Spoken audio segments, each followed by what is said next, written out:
Okay, so let's move to edpuzzle, and it's an excellent opportunity for you to insert questions in your videos, and this can be used for various school subjects. I will just sign in with my Google account, um, and it's free, and the good thing is that you can link your Google Classroom students. Okay, and I will show you how to create an evaluation video. We could see what mine looks like. It's one that I did for present perfect. So I just picked a video from YouTube, and I will show you that you can do that. And wherever you see these points, students had to answer a question. They are in Romanian, the questions, because and I can skip it. The students cannot. Again, put into negative whatever you see, the example of present perfect, give another example, and I think the last one was tell me your name and your class, because I hadn't linked it with my Google Classrooms. And you can also add notes for your students. I will just mute this.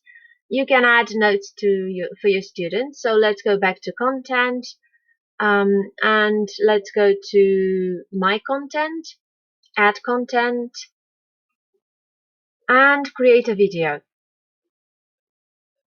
When you start creating a video, you have the opportunity to choose from various channels. You can find a YouTube channel, a YouTube video if you want, or you can just search for content. Say, for example, the solar system. I'm running out of ideas.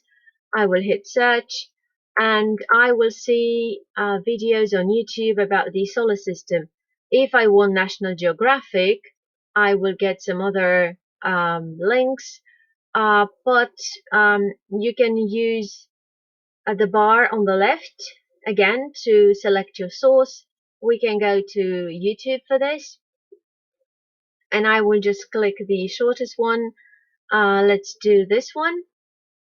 And when you have done it, and you have your video, and you've decided what you're going to pick, you go to edit, and you pick where you want students to answer a question.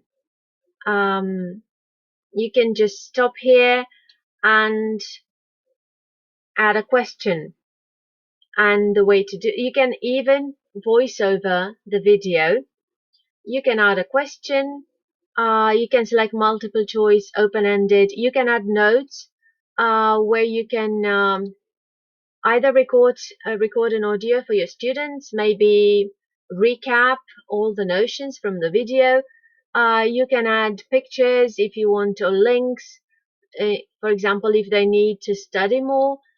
If you select a multiple choice question, you just put the question. Let's say, what's the third planet from the sun?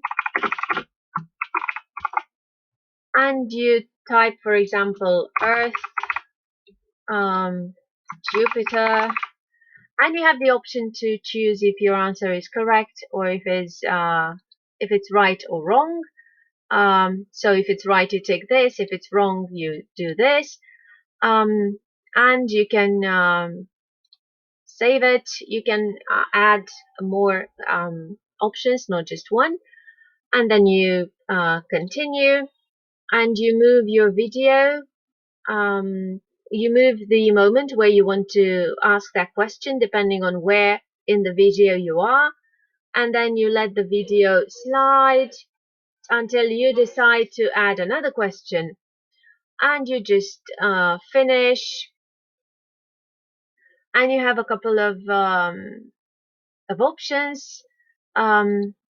Obviously, you can make it private if you want to, but in order for this to work, you need to it should be public. And you can assign it to your students. For example, I've linked my Google Classroom, some of my Google Classrooms, and you can select a start date when the test is due. Do this to prevent them from skipping and going to other questions. I don't think I have the option no to put it to Google Classroom for some reason. But I will assign it to, say, my class. I will assign it. I will obviously delete it a bit later.